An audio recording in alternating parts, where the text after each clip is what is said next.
Thank you, Ciarán. And first I want to welcome the Minister here, and I want to thank the Greens for putting animal welfare on the agenda. I say at the very outset, I am the son of a cattle dealer. I have brothers who are involved in trading cattle. I know the potential, as you do, Minister, with responsibility in this area, of the importance of exporting of cattle. And let's be clear here of this, the difference between what the contribution from the Leader of the Greens has said in her statement and read into the record here, and I'll tease out some of it, and I can't tease it out all, but that isn't all reflected in the motion. So let's be clear, there are 9 calls. This motion calls on the government for 9 calls, and call number 1 is legislate for a minimum requirement. So let's be clear, if we're sending a message out to the Green Party Animal Welfare Group, I know many of them, they're colleagues of mine, they're friends of mine, we may have different opinions, not too many. So let's be clear that today's motion put down by the Green Party says legislate for a minimum requirement of all shipping carrying live animal exports to third countries. It doesn't say call on, this Green motion is not calling on this House or the government to ban live exports of cattle outside the European Union. I think that's a really, really important point. But I also recognise you're a pragmatist, and you've said that yourself, and you have to work within the confines of a coalition government. But I think that's a really important point. You are not calling today in this motion, which you had the option to do, for the live export, the banning of live exports outside the European Union. I think we need to look at other issues. I, of course, would have concerns about live exports of cattle anywhere within the Union or outside the Union myself, but I think they have to be based, we have to be pragmatic. We live in an economy, we have jobs. Someone was talking about calves ball, and I'm long enough around to know where I heard women and mothers bawling when their sons and daughters had to emigrate for jobs. I just want to set the context. There are many heartbreaks on the harbour walls of our nation, and I think it's important in the context of this debate. I favour veterinary technicians. I'm not sure if we can afford vets going, highly paid professional vets, but qualified veterinary technicians is an option. So I think that's important. I think we need to look at the lairage scheme. We need to look at the lairage down in Wexford. We need to see where cattle are coming in and out and in various ports within the European Union and where they're resting off. We need to talk about the age of them. They're not all young. There are many cattle that go outside the European Union to be finished. They're not all slaughtered. It's not correct to say that they're all going to be slaughtered. They're simply not doing it. And I think that's an important point as well.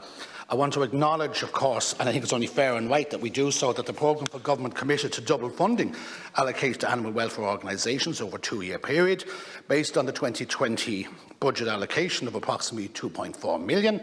Savings in the agricultural department were looked at, and eventually that went up to 3.2 million. And 110 organisations in 2020 received funding. The list is here.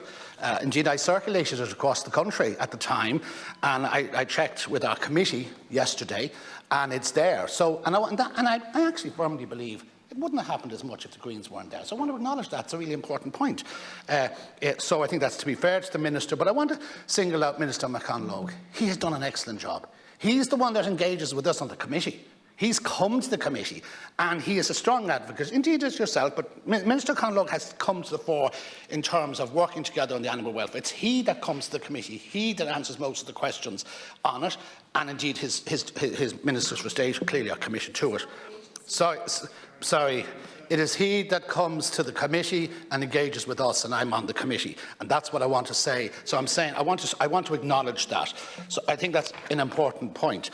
I also want to acknowledge the animal welfare advocates as public representatives, and I particularly want to single out Councillor Tanya Doyle from Fingal, Councillor Deirdre Heaney, Councillor James Chariot, Deputy Holly Kearns, Deputy Jean O'Harris, and indeed our own Senator Boylan, who have been really strong advocates across the different political groups in advocating strongly for animal welfare, way beyond. They've given a lot of focus, they've given a lot of attention. And if you look at, and again, I took the time to look at the PQs and the commencement matters, and they have a commitment. So what am I saying? Look, I support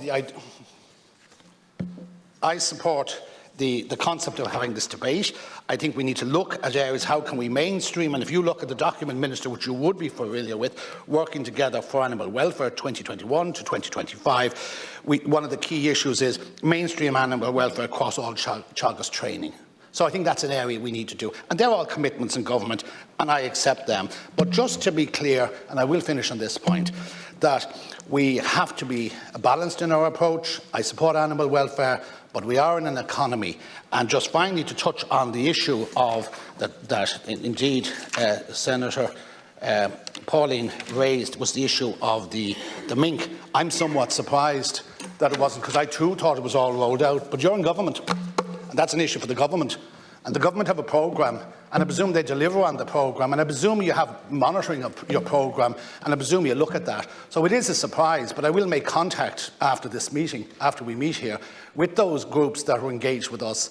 I will make contact again with the Minister, and I'd ask you, Minister Hackett, if you could shed some light on what steps you took or people within your department took to pursue it. Is there an issue here? Is there a difficulty with implementing government policy and ultimately an act passed by the Houses of the Oireachtas? Thank you.